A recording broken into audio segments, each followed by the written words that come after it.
it's totally different than English. The vowels are, once I learned the vowels, I could read something and be okay. But I guess it's very similar to Spanish, because the A's are ah, the E is an A, the I is an E sound, the O is an O, and a U is a U. And so U, it's a long U. Kukulu. And so and so once I learned that, I could read something and not slaughter it like I was doing at first. And the HL, which they use a lot of, is a sl sound. And the elders laughed at me all the time. For 2 years, I gave everybody a laugh whenever I tried to say it. I never could say it correctly. Like Shlangano, which is a city that we have a branch in. It has an HL on it. Shlane, which is a game reserve. Names, Shlope. So HL is very, very used very often, and it's a shla sound. The G sound is the K sound is a G sound. Unless there's an H by the K. Yeah. Then it's a K sound. So we kind of talked a little bit about every greeting is Sawubona, which is one person, like if I was to greet you, it would be Sawubona. If there was to be, of course they don't say it quite with those emphases, it's very much faster. If there's more than one, it would be Sani Bonani, which is how are you in plural. And then again, their greeting would be Unjani, which is how are you, and I would say Niapila, which means I'm fine too. And then thank you is, for singular, just me, it would be Niabonga, and plural, Siabonga. Kukulu, which is very much. So I was constantly saying, Siabonga Kukulu with everything that they did and said, and I love you is Niakazanza, Niakazanzu, Zanzi, Niakazanzi. Sorry about that. And then Kukulu was always afterwards. I love you very much. Everybody always Kukulu. Everything is Kukulu because that means very much.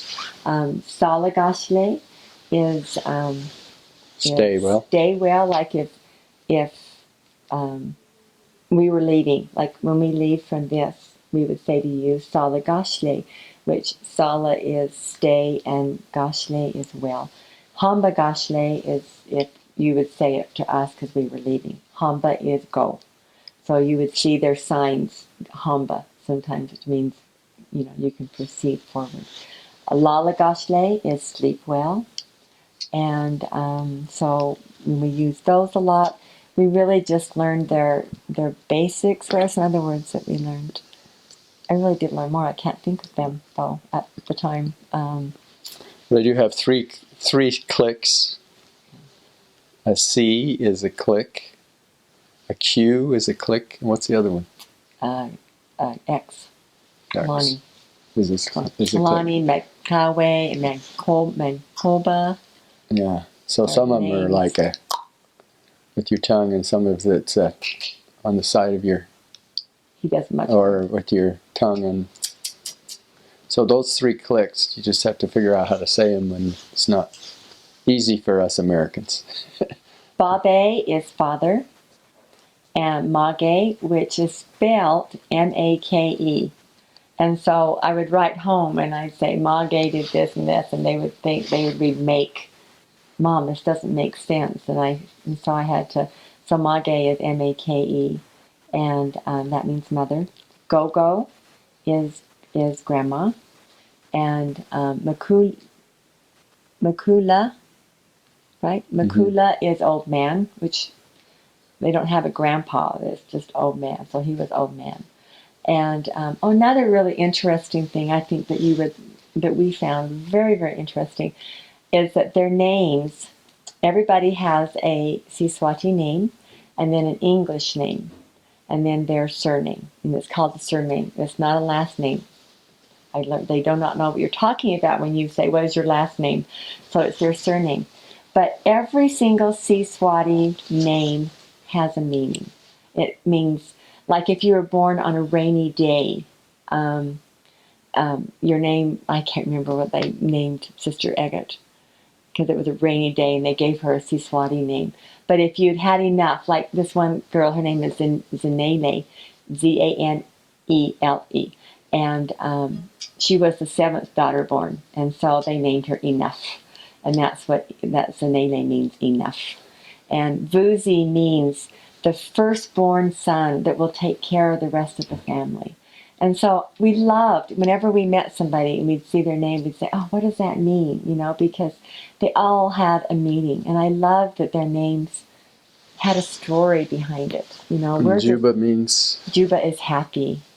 Jabula is happy. So a girl was just baptized before we left, and her name was Jabula.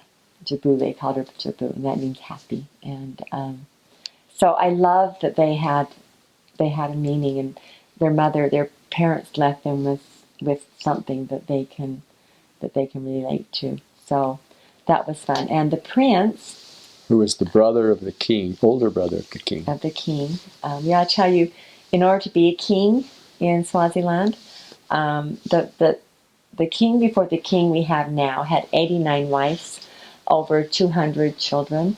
And so in order to be a king, you have to be the firstborn son and the only child. So once a wife had a son, they would probably just stop having more children. And as of right now, there is not an official heir, because the king does not have every wife. He has now 15 wives. Every wife has had a daughter first, and so there's not an heir. But the oldest brother of the king, we met him 2 or 3 or 4 times, and he gave Elder Lombardi here a name, which was Kutula, and which means peace. And it was just perfect for him. And he had no idea who he didn't know him at the time, but it was just a perfect name. And mine, what they named me, is Biwe, which means gift from God. So it's wonderful that their names have a meaning, have a story, a reason why their parents named them what they did. So that was really, really fun to get to know them. Shlashla, which is that HL thing again, is lucky. There was a lot of shlashlas, and non-shlashla, which is a girl, which means lucky. And so someone would go by Lucky, because their name was hard to say, for me at least. And I can't think of any more phrases. There are others we know, but I can't think of them. We used the greetings. Yebo is yes, and they use that a lot.